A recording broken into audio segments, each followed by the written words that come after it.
health through housing.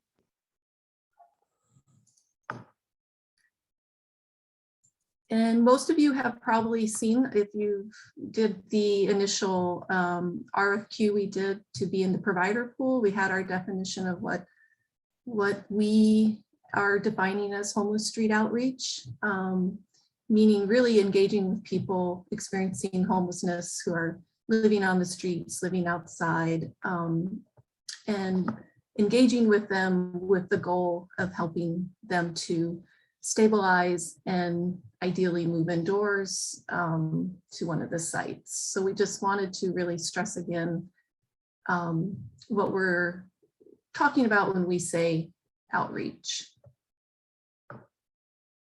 And for this process, what we're proposing is we will be releasing, at this point, we believe we will release one bid for outreach for agencies that are pre-qualified in the health through housing pool for the following subregions, which is East King County, North King County, and Southwest King County.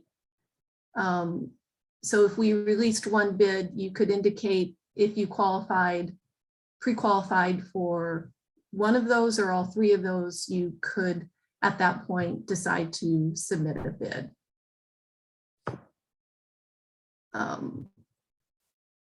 And specifically the cities for those that we do know at this juncture, for East County, it will be, we'll be looking at Redmond.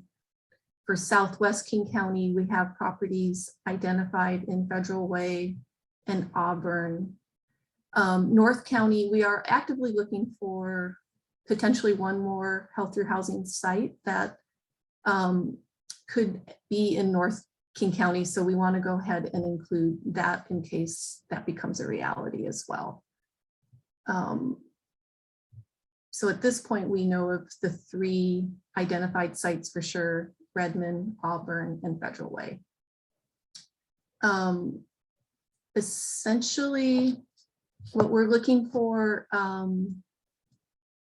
successful bidders will be experiencing providing street outreach and navigation to chronically homeless households, an ability to work collaboratively with local jurisdictions, community groups, and the county in creating a local prioritization process for help to housing lease-up process, and experience working in the subregion while not required, but would be ideal. Program design that supports engagement and works towards housing stability for racial, ethnic, and other populations disproportionately impacted by homelessness, familiarity with coordinated entry for all, and ability to stand up the program under a condensed timeline. So those are some of the basic qualities that we would be looking for successful bidders. As far as a tentative timeline, today we're doing the information session. We hope to have the outreach bid released through Zoom grants by mid-September.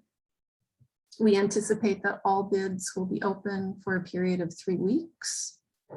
And then by early October, there would be the bid review process, which we anticipate could take a week to 10 days to do the full review. And by mid-October, aiming to have bidders notified of conditional awards.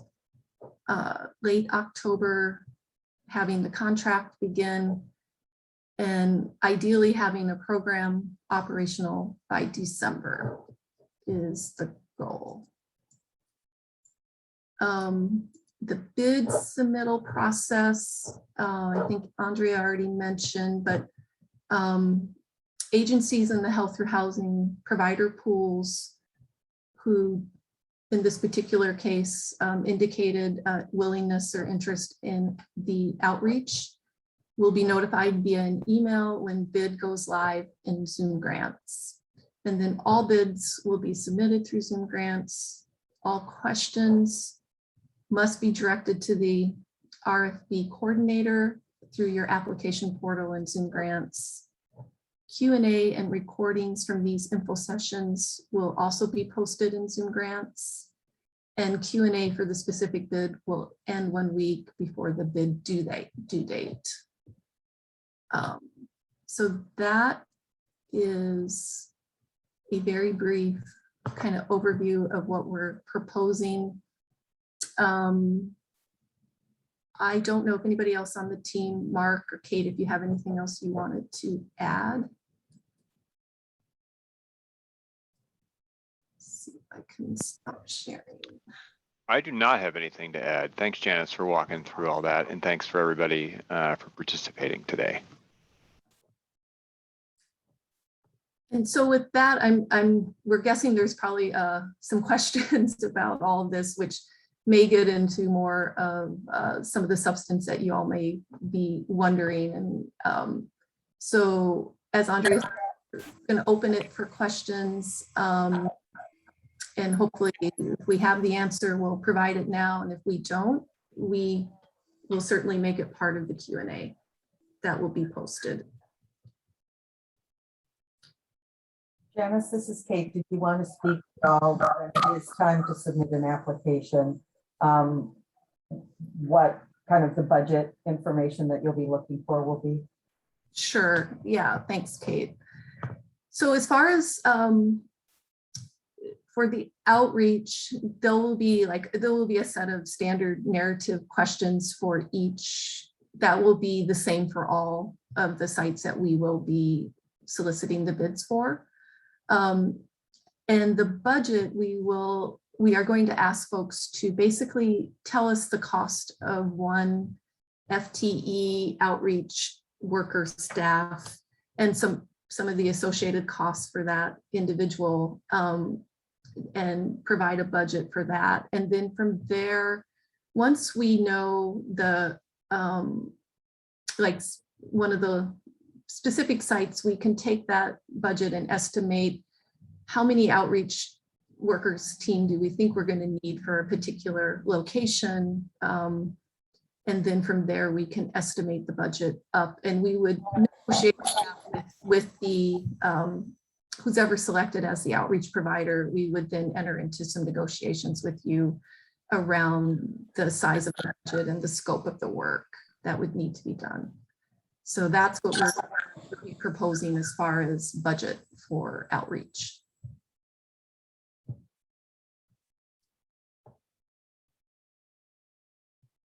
And it is important, I guess the other thing for these specific sites too, with the selected outreach provider, the county, and then eventually who's ever going to be operating the actual building site, we will be in close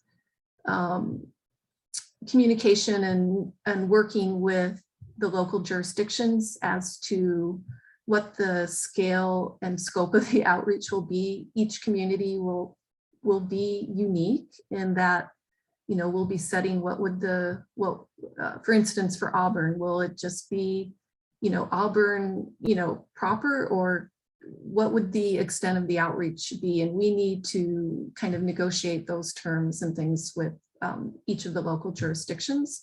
And so that's where staff size, different things may vary in what the size of the team we may need and how you work with the jurisdictions and some of the other groups who are also working in that area. So there will be a lot of collaboration on that front, just to sort of stress that as we move forward.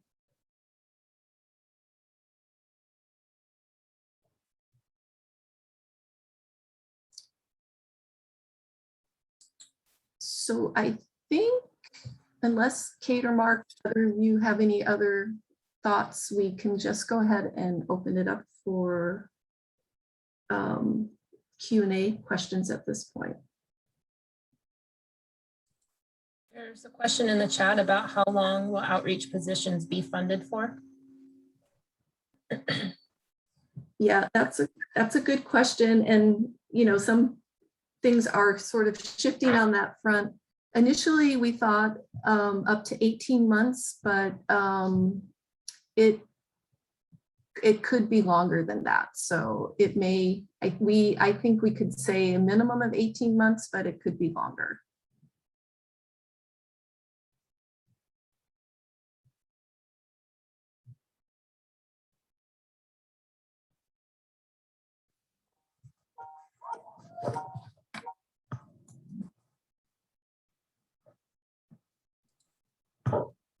There's another question. How many organizations do you anticipate will receive a contract per location? Is it one outreach providing agency per location?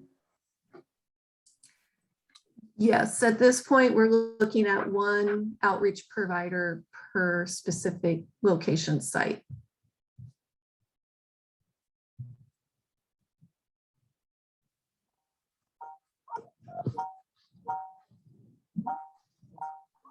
And how many people are we expected to support?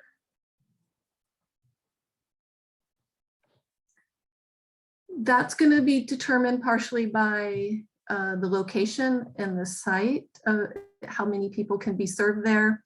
And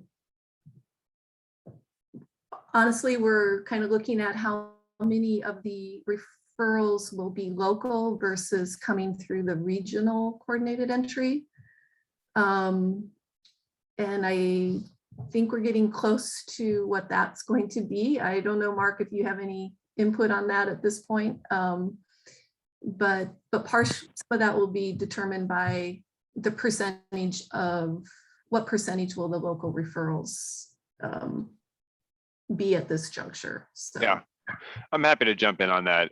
Thanks, Janice. And so first, just to say for everybody who's participating today, thanks for participating, and thanks for coming along on this journey with all of us as we create a new program, a new, very large program. So we're excited, and you're asking a lot of good questions, many of which we know the answers to, and some of which we do not, because this is brand new to us as well. So just to put out there for that. So I think the point that Janice is getting to on local referral is that I think folks are likely aware, under the statutory authority from the state, we need to do at least 15% of the people housed in these properties need to be from the local jurisdiction. As defined under the statute. I think a thing that we have certainly heard a fair amount of feedback from folks at this point in, throughout the county is, can these properties be I don't know right how to say this, sort of like a more of a local referral option. And so we are exploring, can we increase that percentage from the 15% up to be, to have there be more local referrals from the jurisdiction or the surrounding jurisdictions to the properties. We haven't landed at a number yet, and I think it is still absolutely going to be a balance between a regional and a local amount there, but I think that's something that's kind of in process and should be set over the next couple of weeks. And then if you're thinking about, a building, and I think these buildings tend to be, around 100 units, give or take, 20 on either side. I think if you're talking about a local referral that's, 30% or 40%, you're talking about needing to refer, on the order of 30 or 40 folks or thereabouts into those properties.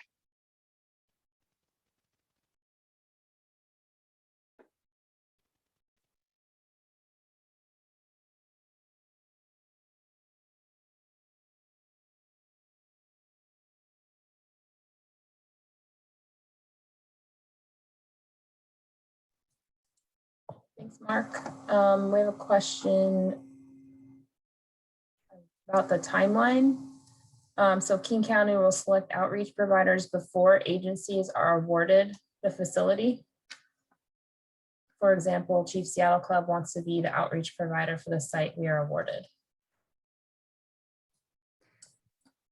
We hope to do some of that almost simultaneously, but we need to get our outreach providers on board, as well as the site specific. And so this afternoon, there will be the other session for the service and on-site operator session. And we get the point, but yeah, but we need to keep moving to get the outreach component up and going, hopefully at the same time as we're selecting the site providers as well for services and operating.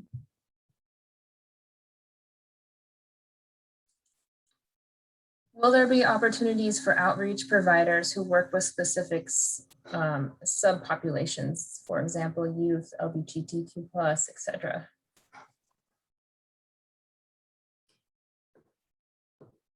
At this point, we'll look at all the bids that come in and look at the needs of this particular site. I think we are looking at that we're going to have one primary outreach provider per subregion who can coordinate, because besides the building, there'll also be coordinating a process of, a local prioritization process.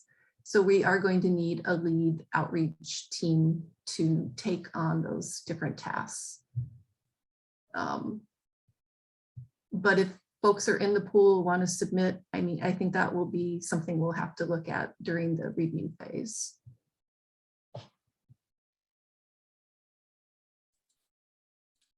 Do properties belong to the state? No, the properties belong to, at this juncture, they are King County properties.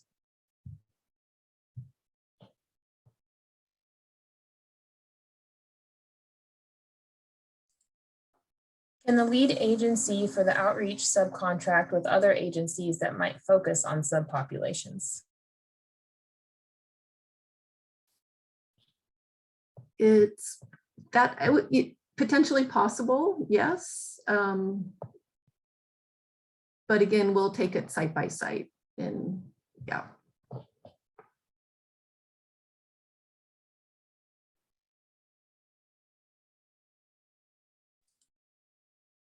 Will outreach teams have the ability to build rapport with any individuals who are chronically homeless living outside in the given area, or is there going to be a specific list the provider will have to use to find folks?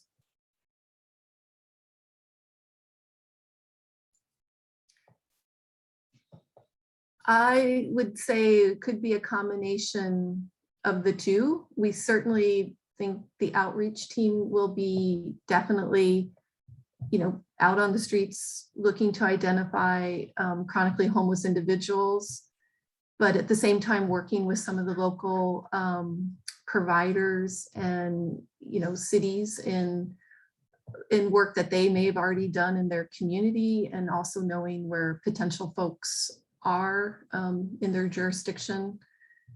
So coordinating those efforts with others in the community, I think, will be an important piece. But definitely we do totally anticipate that there's true street outreach that the team will be undertaking.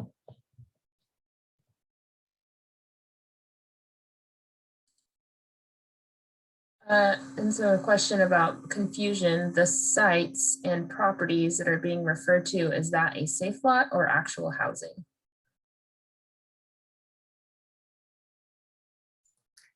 They will be helping to refer and engage, refer, and help qualify folks for the health through housing actual property sites. And so really initially, the first several months will be all about helping with the lease up of the building. And as Mark indicated, as we look at potentially making the local prioritization and referrals a higher number, then yeah, so that will be a really important role, working with lease up for that. And then our regional CEA would be helping with the other portion of the lease up for the building.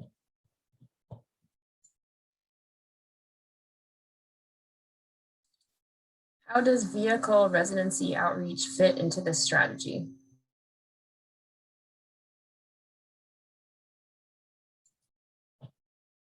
they can certainly be included as far as folks who may be outreach to in a particular community. And if they meet the qualifications of, being chronically homeless for health through housing purposes, they would be considered eligible under this scenario. So.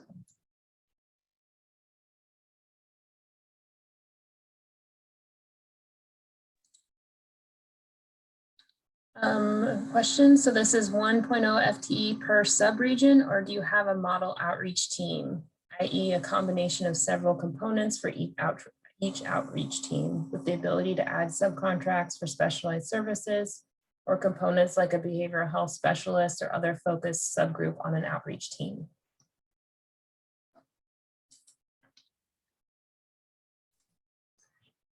So I think, as I said earlier, we will ask just for you to give us your 1 FTE and associated costs for that. You can talk about your program design, of course. At this point, then we would enter into negotiations with the particular agency on this, on the size, the scale, the scope of staff, the work that we would need for doing the outreach. This is Kate. I would add, we know that there is other outreach already happening in some of these areas, and we're not going to be duplicating work with this. So we'll also leverage some of the existing outreach that might be working with folks who are meeting the chronic homeless definition, et cetera.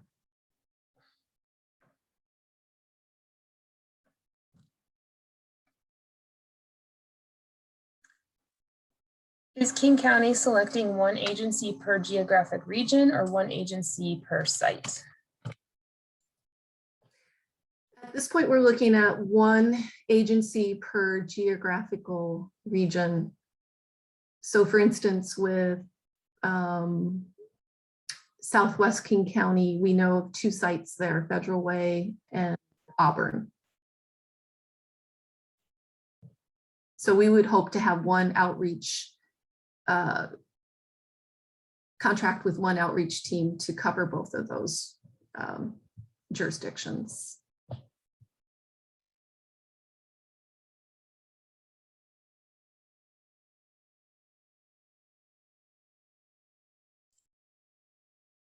It looks like we're caught up in the chat, so if anyone wants to unmute too, they can ask questions or just keep writing in the chat.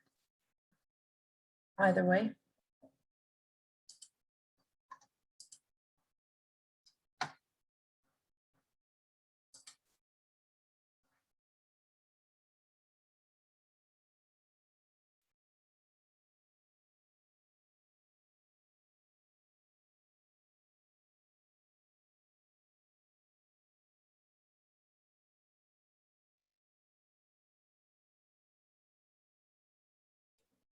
Hi, this is Annie from Chief Seattle Club. I feel like kind of a broken record on a lot of these calls, where I'm always mentioning the cultural competency that we're really looking for. And that, of course, the RFPs did stress serving African-American and Native American communities. So then I guess it's kind of hard to understand why you would select 1 outreach provider, basically a race-neutral outreach provider per geographic region, if that makes sense. And Mark, I'm happy to elaborate more.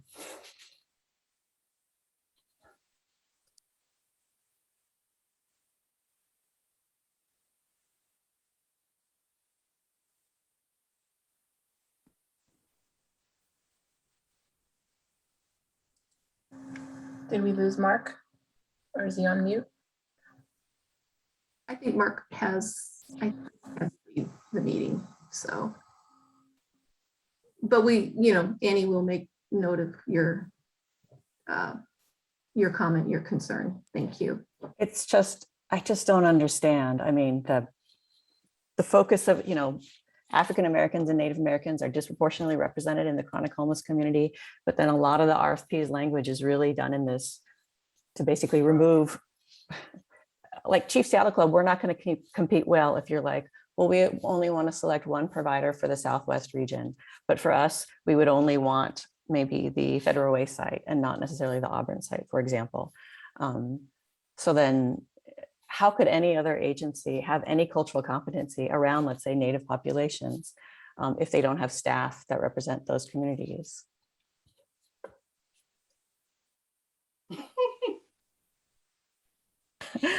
Lauren is laughing. I feel so frustrated in so many of these meetings.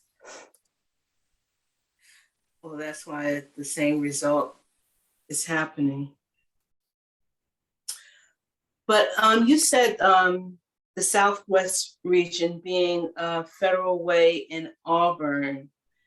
So are there any other regions that you're looking at besides the local Seattle, just Seattle and the Southwest region?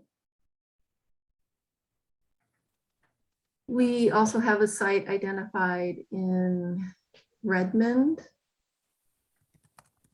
And we are looking at whether or not we will acquire one or two more properties, ideally in East or North County, but that. Redmond is, I'm not from here, so Redmond is King County as well? Redmond is East King County. Oh, okay. And all of this is for King County, right? Yes. I just kind of want to echo what Annie has shared. This is something that I think we've brought up in all of these meetings as far as making sure that we are really thoughtful about our outreach.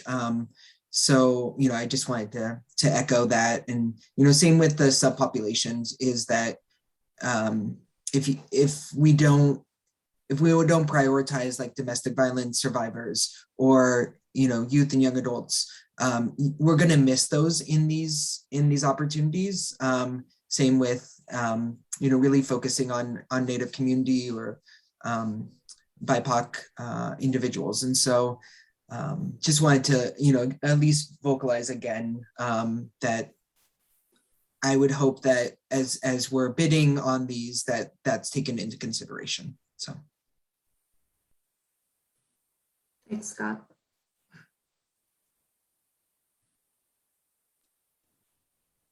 Yeah, hi. I'd like to also kind of echo both Annie and Scott in the sense of, I don't know if it's possible to kind of rethink this one FTE per region or sub-region and really think about a way to think of a model team that over all the sub-regions would then at least have some representation for different subpopulations in outreach to balance our efforts.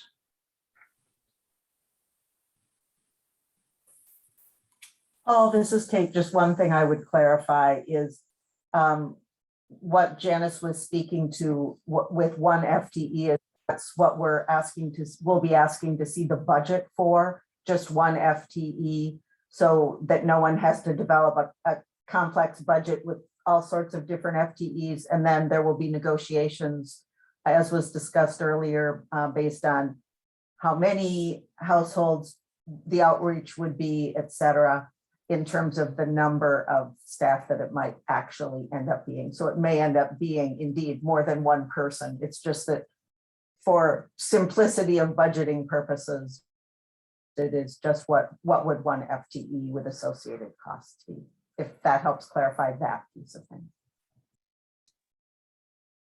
Yeah, that definitely helps clarify it. And I'm just thinking in my own kind of, as I'm thinking of approach of building, some type of coordinated team for like the Southwest region, talking with different agencies before proposing a one FTE so that we have a sense of being able to have conversations with those subpopulation groups, like as Scott and Annie mentioned, and have that conversation before the one FTE gets selected on my approach, just because you don't want to do things backwards and want to really make sure that we're having that conversation at the start. So thanks, Kate. That helps out.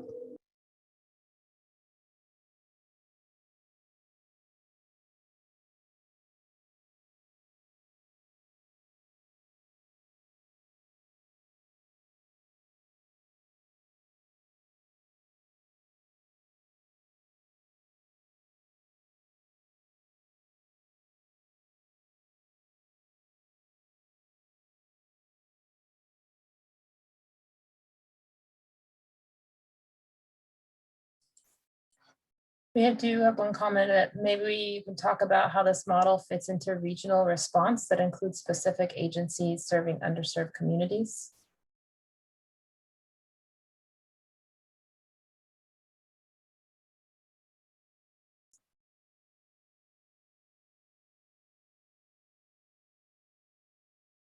Janice or Kate?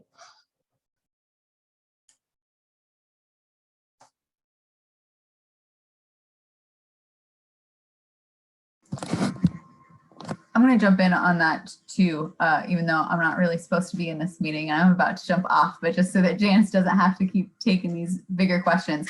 I think it's a really good point that Chloe has asked us to build on, and I'm definitely hearing some need for additional conversation after we get off this call today. So I appreciate everybody raising the continued tensions around making sure that we really do things different and that we prioritize the communities that we know are disproportionately impacted.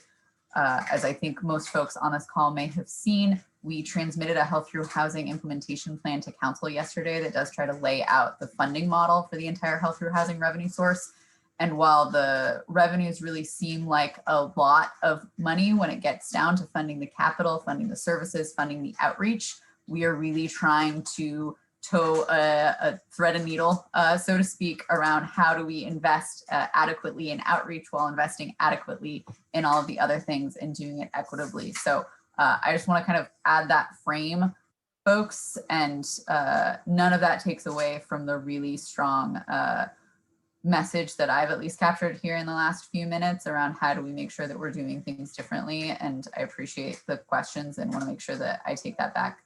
And I know Janice and Kate are continuing to take notes on that well. So appreciate everybody leaning in. We know that we're trying to do things differently here and we couldn't do it without these partners. And regionally, there's a lot that we're trying to move here in terms of our homelessness, COVID response investments, health through housing. And so we'll keep working to make sure that we get all of those in the right place with you as partners. Thanks, Kelly. And I think I would just add, as part of the implementation plan, some, I think, really clear performance goals are being set out for us as well, that we are doing this as a regional approach, yet with the local priority as well, but that we are reaching underserved communities. I mean, we're going to be really looking at how we're doing this differently and ensuring that we are actually reaching populations and folks that we've been saying all along that this is intended to be reaching. Hi, my question didn't get answered that I put in the chat. I was just asking for a question of clarification. Because I'm kind of not totally understanding this. So you, in response to some of the questions before, you had said that one agency would be awarded the contract for a particular region. And in the model or the example you gave before, there are 2 sites in South King County. So one agency would be awarded the contract for that. And are they expected to only have 1 FTE? For outreach, or am I confused?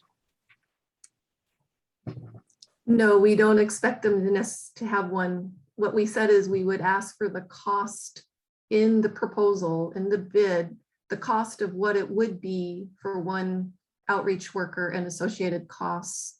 From there, we would negotiate and work with the identified outreach provider to actually look at how many FTEs do we think it's going to take for this particular site, but then we would just have a sense of how to estimate up the budget and then work with you in actually kind of negotiating the terms of the budget and the scope of work that would need to be done and how many would need to be on the team.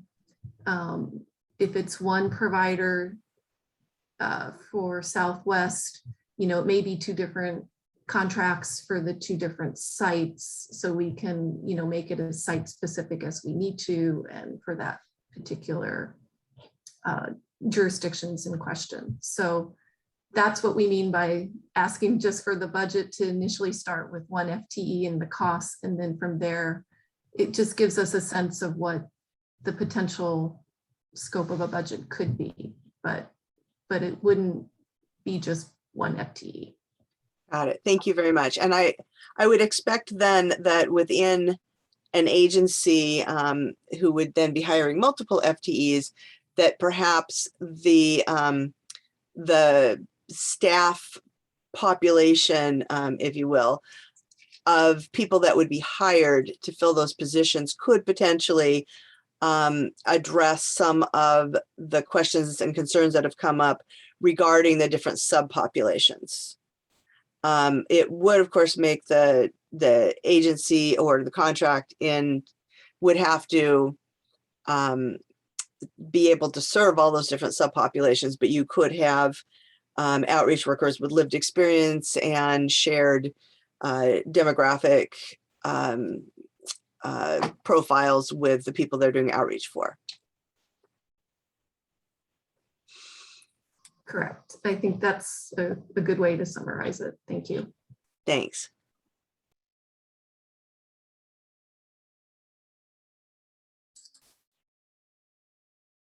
And there's a question from Lauren. If the outreach team is multidisciplinary, I'm worried 1 FTE cost won't really reflect the actual costs.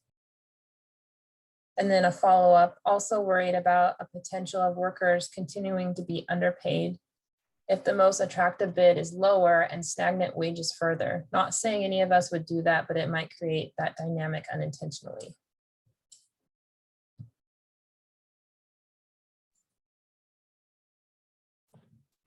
Yeah, I don't know if we're necessarily interested in going with the lowest bid. I think we're definitely looking for, with the slide I had up around what a successful bidder, you know, what would that look like, and definitely experience in working with the subpopulation or working with chronically homeless doing street outreach is going to be key. So while we would like to have a, you know, reasonable budget, as Kelly said, we don't have unlimited funds for this, but we also really want somebody who can talk about a comprehensive outreach program and design, and that to me, I think will probably be as important, if not more important, driver of how we evaluate proposals.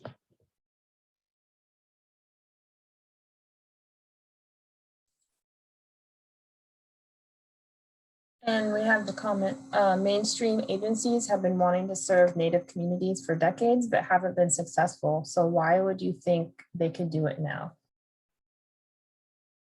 That's just a comment in response to Shelley saying, oh, well, maybe we'll subcontract for people of that criterion, and then that will work out. Thank you for that clarification.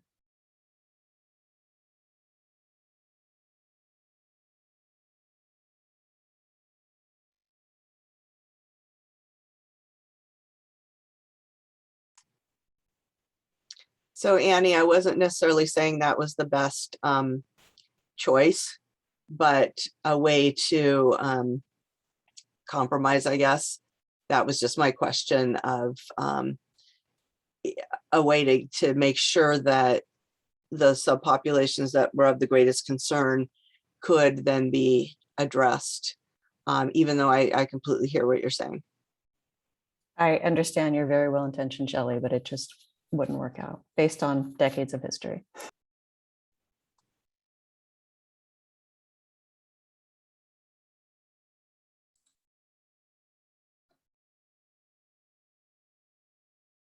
So would you then prefer the proposal show a team of different components and the cost for each FTE? For example, BH specialists will be more expensive than entry-level outreach workers.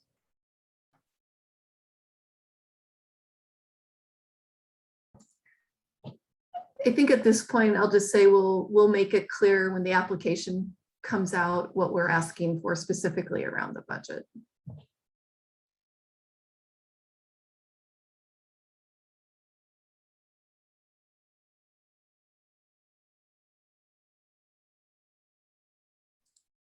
And what about Seattle outreach?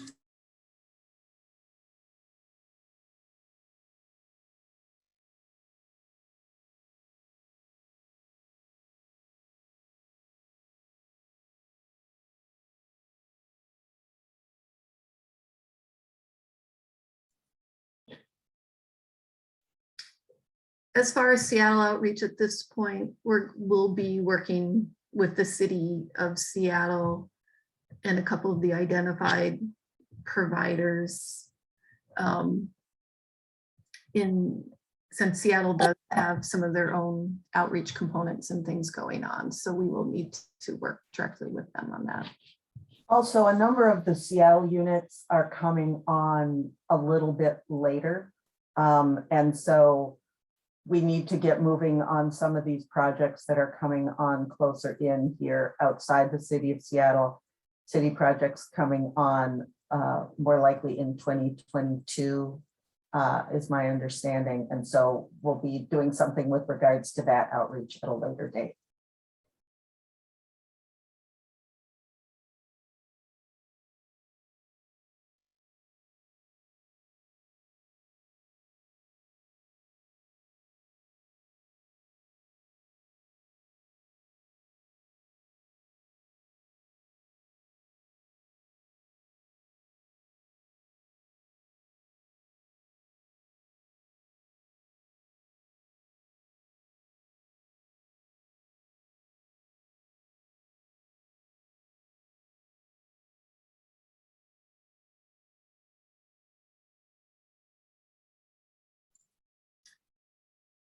So any other questions before we wrap it up? And again, Q&A will be done again, Andrea, through Zoom grants, and we, I believe, then can notify people when Q&A is available. Yes, we'll post the recording for this session and the Q&A on Zoom grants each time we post a second tier on Zoom grants. And then I think we'll also try to post it on the website where the pools are located. But we will definitely let everyone know where they are once they're up. And when is this due again? There hasn't been any specific RFP released yet. This is just kind of high level before any of them go out.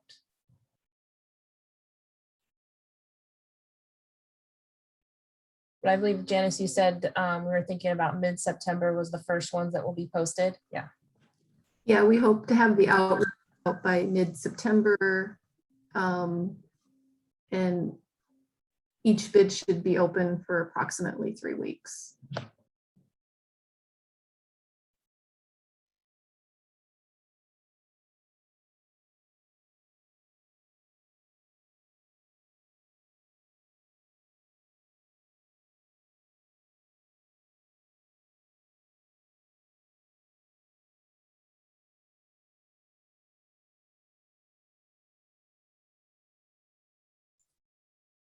Okay, well, if there are no more questions, again, just thank you for joining us today as we move forward, trying to, as Mark said, trying to roll out this new venture.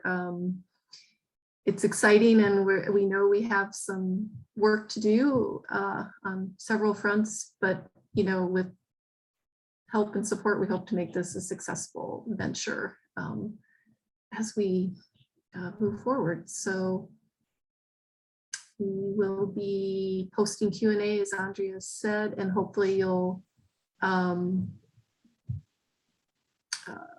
see the bid coming out soon as well. who is the team that's putting the RFP together? Well, the Health Through Housing team, which includes me, Mario Sweet Williams, Mark Elbrook, Kate Speltz, Francis Nelson, and Tanya Jimenez.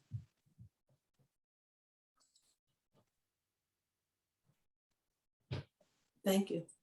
Sure.